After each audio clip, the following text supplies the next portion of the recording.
Namhlanje silapha kwilali yase-Woodlands engqushwa local municipality phantsi kwe-Amathole district municipality sizowutofa iinkomo, sizitofela okanye sizigonyela esi sifo sokunyebethu nochwane, foot and mouth disease. Abahlali balapha namafama alapha baze neenkomo zawo nenye ilale ngapha kwale kuthiwa kusenobumba.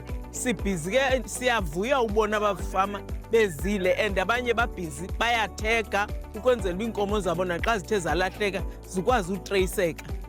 Sonwabile kakhulu ukuba iye yathe yafika i-vaccine okanye isigonyo esi ngoba ngoku sizasicuthela inani.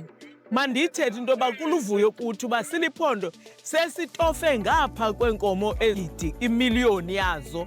So siyaqutha kancinci kancinci. Uyawuphela lo nyaka ndiqinisekile sabe sesikwazi ufikelela kuzo zonke indawo sazitofa zonke izilwanyana esinazo apha ephondweni.